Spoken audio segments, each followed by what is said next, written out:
nos domínios da mediunidade, pelo espírito André Luiz Francisco Cândido Xavier. Capítulo 6. Psicofonia consciente. Desdobravam-se os serviços da casa harmoniosamente. 3 guardas espirituais entraram na sala, conduzindo o infeliz irmão ao socorro do grupo. Era infortunado solteirão desencarnado, que não guardava consciência da própria situação. Incapaz de enxergar os vigilantes que o traziam, caminhava à maneira de um surdo cego impelido por forças que não conseguia identificar. É um desventurado obsessor que acabam de remover do ambiente a que desde muito tempo se ajusta, informou Aulos, compadecido. Desencarnou em plena vitalidade orgânica, depois de extenuar-se em festiva loucura. Letal intoxicação cadaverizou-lhe o corpo quando não possuía o menor sinal de habilitação para conchegar-se às verdades do espírito.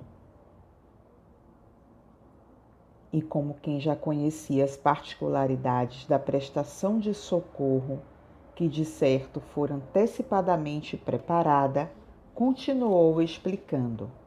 Reparem, é alguém a movimentar-se nas trevas de si mesmo, trazido ao recinto sem saber o rumo tomado pelos próprios pés, como qualquer alienado mental em estado grave. Desenfaixando-se da veste de carne, com o pensamento enovelado, a paixão por irmã nossa, hoje torturada enferma quem sintonizou com ele a ponto de retê-lo junto de si com aflições e lágrimas, passou a vampirizar-lhe o corpo. A perda do veículo físico, na deficiência espiritual em que se achava, deixou-o integralmente desarvorado como náufrago dentro da noite. Entretanto, adaptando-se ao organismo da mulher amada, que passou a obsidiar, nela encontrou novo instrumento de sensação, vendo por seus olhos, ouvindo por seus ouvidos, muitas vezes falando por sua boca e vitalizando-se com os alimentos comuns por ela utilizados. Nessa simbiose vivem ambos, há quase 5 anos sucessivos. Contudo, agora a moça subnutrida e perturbada acusa desequilíbrios orgânicos de vulto. Por haver a doente solicitado nosso concurso assistencial, somos constrangidos a duplo socorro. Para que se cure das fobias que presentemente a assaltam como reflexos da mente dele, que se vê apavorado diante das realidades do espírito, é necessário o afastamento dos fluidos que a envolvem, assim como a coluna, abalada pelo abraço constringente da era, reclama limpeza em favor do reajuste. Nesse ínterim, os condutores, obedecendo às determinações de Clementino, localizaram o sofredor ao lado de Dona Eugênia. O mentor da casa aproximou-se dela e aplicou-lhe forças magnéticas sobre o córtex cerebral, depois de arrojar vários feixes de raios luminosos sobre extensa região da glote. Notamos que Eugênia Alma afastou-se do corpo, mantendo-se junto dele, à distância de alguns centímetros, enquanto que, amparado pelos amigos que o assistiam, o visitante sentava-se rente, inclinando-se sobre o equipamento mediúnico, ao qual se justapunha a maneira de alguém a debruçar-se numa janela. Ante o quadro, recordei as operações do mundo vegetal, em que uma planta se desenvolve à custa de outra, e compreendi que aquela associação poderia ser comparada a sutil processo de enxertia neuropsíquica. Suspiros de alívio desprenderam-se do tórax mediúnico, que por instante se mostrara algo agitado.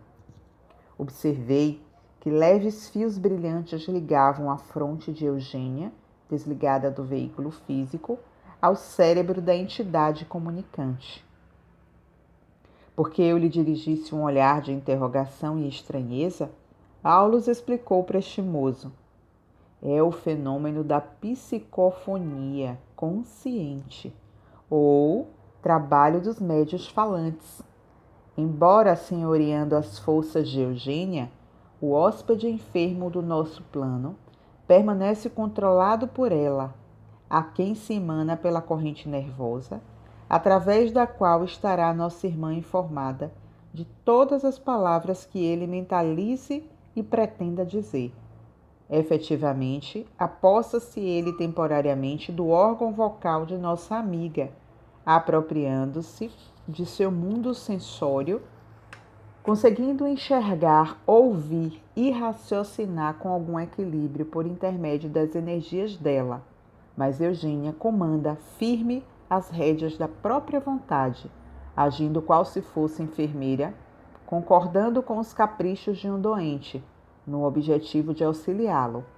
Esse capricho, porém, deve ser limitado, porque consciente de todas as intenções do companheiro infortunado, a quem empresta o seu carro físico, nossa amiga reserva-se o direito de corrigi-lo em qualquer inconveniência.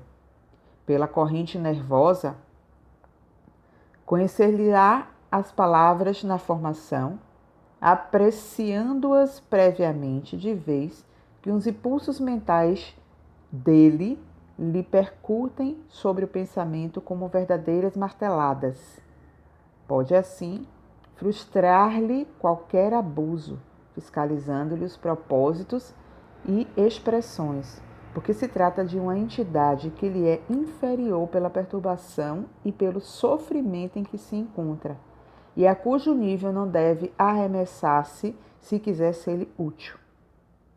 O espírito em turvação é um alienado mental requisitando auxílio. Nas sessões de caridade, qual a que presenciamos, o primeiro socorrista é o médium que o recebe. Mas, se esse socorrista cai no padrão vibratório do necessitado que lhe roga serviço, há pouca esperança no amparo eficiente.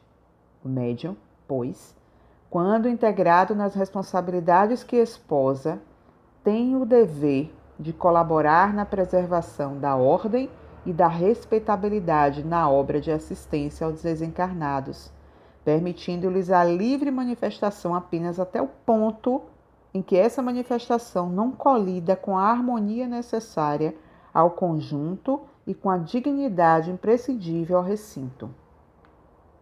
Então, alegou Hilário, nesses trabalhos, o médium nunca se mantém a longa distância do corpo. Sim, sempre que o esforço se refira a entidades em desajuste, o medianeiro não deve ausentar-se demasiado. Com um demente em casa, o afastamento é perigoso. Mas se nosso lar está custodiado por amigos cônscios de si, podemos excursionar até muito longe, porquanto nosso domicílio demorar-se-á guardado com segurança.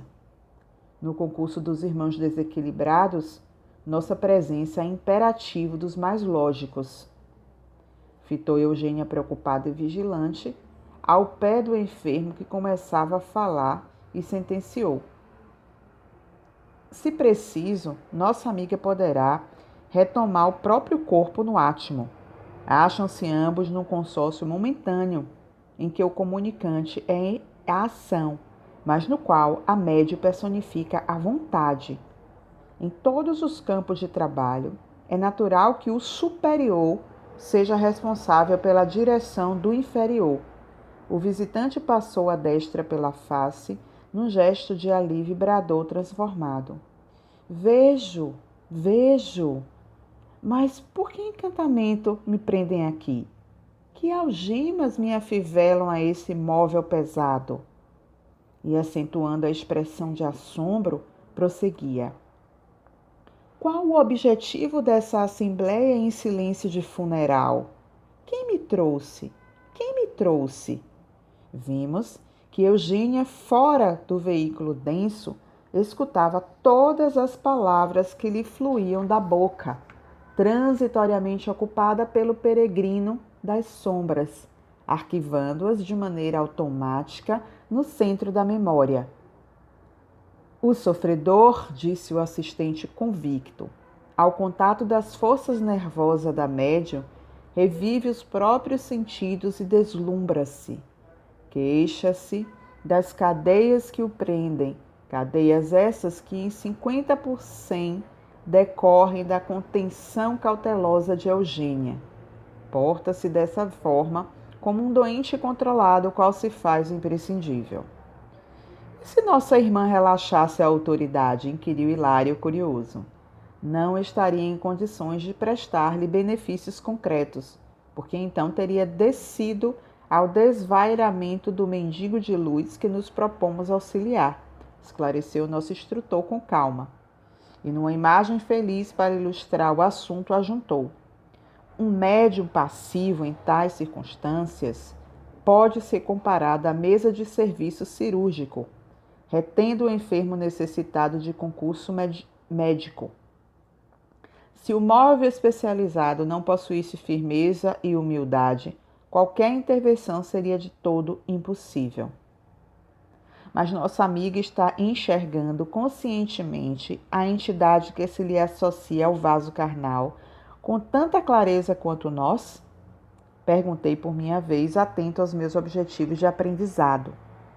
No caso de Eugênia, isso não acontece, elucidou Aulus, condescendente, porque o esforço dela na preservação das próprias energias e o interesse na prestação de auxílio com todo o coeficiente de suas possibilidades não lhe permitem a necessária concentração mental para surpreender-lhe a forma exterior. Entretanto, reproduzem-se nela as aflições e os acachos do socorrido. Sente-lhe a dor e a excitação, registrando-lhe o sofrimento e o mal-estar. Ao passo que se dilatava a nossa conversação, o comunicante gritava contundente. Estaremos, porventura, no tribunal? Por que uma recepção estranha quanto esta, quando sou o importunado que comparece? A mim, Libório dos Santos, ninguém ofende sem revide. Como se a consciência o torturasse através de criações interiores que não nos era dado perceber, vociferava frenético. Quem me acusa de haver espoliado minha mãe, lançado ao desamparo? Não sou culpado pelas provações dos outros. Não estarei acaso mais doente que ela? Nessa altura, Hilário fixou o obsessor compadecidamente e indagou respeitoso. Não serão seus padecimentos simples angústia moral? Não tanto assim, aclarou Aulus. As crises morais de qualquer teor se nos refletem até no veículo de manifestação.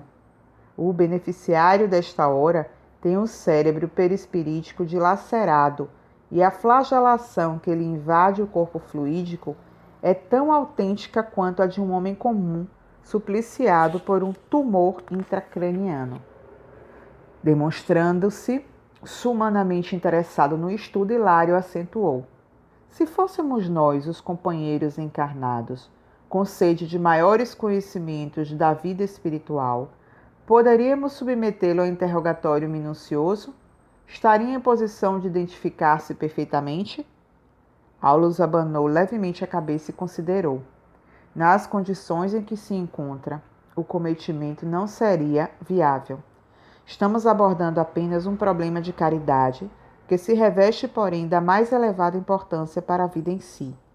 Na hipótese de efetivarmos o tentame, conseguiríamos não somente infrutuosa inquirição, endereçada a um alienado mental que por algum tempo ainda se mostrará lesado em expressivos centros do raciocínio, trazendo consigo a herança de uma existência desequilibrada e fortemente atraído para a mulher que o ama e de quem se fez desabrigo perseguidor. A nada aspira por agora, senão a vida parasitária, junto à irmã de cujas energias se alimenta. Envolve-a em fluidos enfermiços e nela se apoia, assim como a trepadeira que se alastra e prolifera sobre o muro. Somando tudo isso ao choque oriundo da morte, não temos o direito de esperar dele uma experiência completa de identificação pessoal. Enquanto isso, Libório prosseguia alucinado. Quem poderá suportar essa situação? Alguém me hipnotiza? Quem me fiscaliza o pensamento? Valerá restituir-me a visão, manietando-me os braços? Fixando com simpatia fraterna, o assistente informou-nos. Queixa-se ele do controle a que é submetido pela vontade cuidadosa de Eugênia. Ruminando as indagações que nos efervilham da alma, Hilário objetou. Consciente a médio qual se encontra e, ouvindo as frases do comunicante que lhe utiliza a boca assim vigiado por ela, é possível que Dona Eugênia seja assaltada por grandes dúvidas. Não poderá ser induzida a admitir que as palavras proferidas pertençam a ela mesma? Não sofrerá vacilações? Isso é possível, concordou o assistente.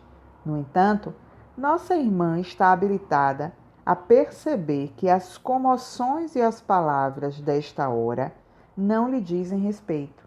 Mas, e se a dúvida a invadisse? Resistiu meu colega. Então, disse Aulus cortês, emitiria da própria mente positiva recusa, expulsando o comunicante e anulando preciosa oportunidade de serviço.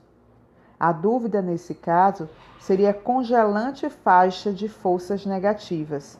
Todavia, porque Raul Silva iniciara a conversação com o hóspede revoltado, o orientador amigo convidou-nos a melhor observar.